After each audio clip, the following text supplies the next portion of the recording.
মাছের ডিম কে না খেতে ভালোবাসে। এইভাবে একবার মাছের ডিম রান্না করে খেয়ে দেখুন, গরম ভাতের সঙ্গে খেতে অসাধারণ লাগবে। নমস্কার বন্ধুরা, ইউনিক শিল্পীস কিচেনে আপনাদের সবাইকে স্বাগত। চলে আসলাম আজকে আবারও আরেকটা রেসিপি নিয়ে। আজ আমাদের রেসিপি হচ্ছে মাছের ডিমের কারি। তাহলে আসুন বন্ধুরা, বেশি দেরি না করে রেসিপিটা আজ আমরা দেখে নিই।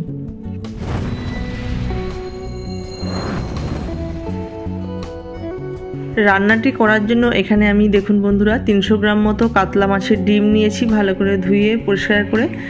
এবার এই ডিমের উপরে আমি দিয়ে দিচ্ছি একটা মিডিয়াম সাইজের পেঁয়াজ কুচনো, আর দিয়েছি একটা কাঁচা লঙ্কা কুচি, আর দিয়েছি স্বাদ অনুযায়ী লবণ, আর সামান্য একটু হলুদ গুঁড়ো দিয়ে মাছের ডিমের সঙ্গে ভালো করে মিশিয়ে মাখিয়ে নেব। লবণ, হলুদ, পেঁয়াজ মাছের ডিমের সঙ্গে ভালো করে মাখানো হয়ে গেছে। এবার বাইন্ডিংয়ের জন্য আমি এখানে দিয়ে দিচ্ছি 2 চামচ মতো বেসন। বেসনটা দিলে বড়াটা করতে সুবিধা হবে আর খেতেও ভালো লাগবে, তাই বেসন দিয়ে আবারও মাছের ডিমের সঙ্গে সুন্দরভাবে আমি মিশিয়ে নিচ্ছি।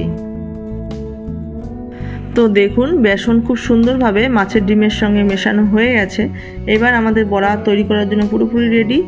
আর এখানে আমি কি নিয়েছি দেখুন, এখানে একটা মিডিয়াম সাইজের পেঁয়াজ কুচানো নিয়েছি, আর নিয়েছি অর্ধেকটা টমেটো, 2টো কাঁচা লঙ্কা, সামান্য একটু আদা, আর নিয়েছি কয়েক কোয়া রসুন, আর এখানে আমি নিয়েছি একটা বড় সাইজের আলু ছোটো ছোটো টুকরো করে কেটে নিয়েছি। এবার আমি কড়াই বসিয়ে দিয়েছি। কড়াইতে আমি পরিমাণ মতো তেল দিয়ে দিচ্ছি। আমি সর্ষের তেল দিয়েছি। তেলটা ভালো মতো গরম হয়ে গেলে আমরা এর মধ্যে এক এক করে মাছের ডিমগুলো বড়ার আকারে শেপ করে দিয়ে দেবো। তো দেখুন, এক এক করে সব মাছের ডিম আমি দিয়ে দিচ্ছি। বড়ার আকারে আমরা ভেজে নেব।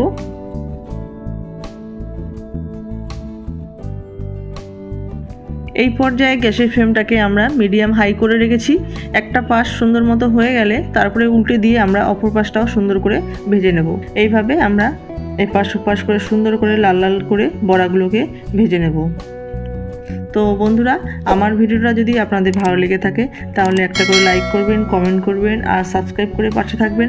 স্কিপ না করে পুরো ভিডিওটা দেখবেন, আশা করছি আপনাদের ভালো লাগবে। তো দেখুন, বড়াগুলো কিন্তু আমি খুব সুন্দর করে ভেজে নিয়েছি, একদম লাল লাল হয়ে গেছে কড়া করে। এবার আমি বড়াগুলোকে এক এক করে তুলে নিচ্ছি।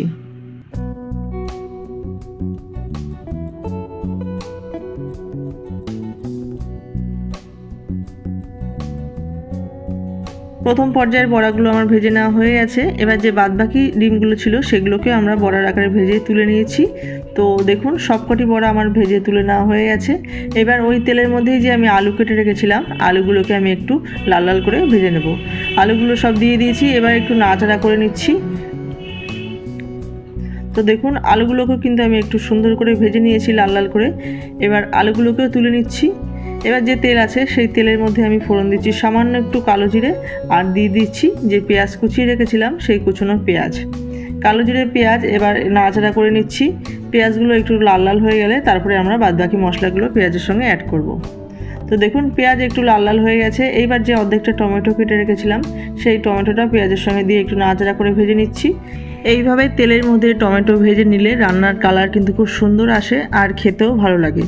তো দেখুন, তেলের মধ্যে টমেটো পেঁয়াজ সুন্দর করে ভাজা হয়ে গেছে। এবার যে আমি আদা, রসুন আর কাঁচা লঙ্কা রেখেছিলাম সেটা আমরা মিক্সার মেশিনের বাটিতে পেস্ট করে নিয়েছি। সেই আদা রসুনের পেস্ট আমরা দিয়ে দিলাম। দিয়ে এবার নাড়াচাড়া করে সুন্দরভাবে কষিয়ে নিচ্ছি, গ্যাসের ফ্লেমটাকে লো মিডিয়াম করে নিয়ে। তো দেখুন, আদা রসুন কাঁচা লঙ্কা সুন্দরভাবে কষানো হয়ে গেছে, মশলা থেকে তেল ছেড়ে দিয়েছে। এবার আমি এর মধ্যে পরিমাণ মতো লবণ, হলুদ, আর দিয়ে দিচ্ছি হাফ চামচের থেকে একটু কম জিরের গুঁড়ো, আর সামান্য একটু লঙ্কার গুঁড়ো, আর মিক্সার মেশিনে বাটি ধোয়া একটু জল দিয়ে মশলাটাকে আবারও সুন্দরভাবে কষিয়ে নিচ্ছি। মশলা থেকে তেল না ছাড়া অবধি আমরা মশলাটাকে কষিয়ে যাব। তো দেখুন, মশলা কিন্তু খুব সুন্দরভাবে কষানো হয়ে গেছে, মশলা থেকে তেল ছেড়ে দিয়েছে। এবার আগে থেকে ভেজে রাখা যে আলু রেখেছিলাম সেই আলুটা মশলার সঙ্গে দিয়ে দিলাম, দিয়ে আবারও একটু নাড়াচাড়া করে নিচ্ছি। তো দেখুন, আলু কিন্তু মশলার সঙ্গে কষানো হয়ে গেছে, মশলাও কষে গেছে। এইবার আমরা এর মধ্যে পরিমাণ মতো জল অ্যাড করছি। আমি খুব একটা গ্রেভি রাখবো না, তাই খুব একটা জল অ্যাড করছি না, মোটামুটি গামাখা হবে সেরকমভাবে আমি জলটা দিয়েছি। এবার ঝোলটাকে আমরা ফুটতে দেবো। তো দেখুন, ঝোল কিন্তু ফুটে গেছে। এবার দেখে নিচ্ছি খুন্তি দিয়ে আলু গলেছে কিনা। আলুও গলে গেছে। এইবার যে বড়া ভেজে রেখেছিলাম সেই ভেজে রাখা বড়াগুলো আমি ঝোলের মধ্যে অ্যাড করে দিলাম। ভেজে রাখা বড়াগুলো ঝোলের মধ্যে অ্যাড করে দিয়ে আরও আমরা 3 থেকে 4 মিনিট ঝোলটাকে ফুটিয়ে দেবো। তো 3 থেকে 4 মিনিট ঝোল ফুটে গেছে। নামানোর আগে আমি দিয়ে দিলাম সামান্য একটু গরম মশলা, মাছের ডিমের কারি কিন্তু আমার এবার পুরোপুরি রেডি হয়ে গেছে। এবার গরম গরম ভাতের সঙ্গে পরিবেশন করুন লোভনীয় স্বাদের মাছের ডিমের কারি। তাহলে বন্ধুরা, আজকে আমাদের এই মাছের ডিমের রেসিপিটি কেমন হয়েছে আপনারা কমেন্ট করে জানাবেন। রেসিপিটা ভালো লাগলে like, comment, share and subscribe করতে ভুলবেন না। চ্যানেলে যারা নতুন বন্ধু আছেন চ্যানেলটিকে সাপোর্ট করবেন, পাশে থাকবেন। আর যারা পুরনো বন্ধু আছেন তাদেরকে অসংখ্য ধন্যবাদ, নতুন বন্ধুদেরও অসংখ্য ধন্যবাদ জানিয়ে আজকে এই ভিডিওটা আমি এখানেই শেষ করছি। আপনারা সবাই ভালো থাকবেন, সুস্থ থাকবেন। দেখা হচ্ছে পরবর্তী কোনো রেসিপি নিয়ে। ধন্যবাদ।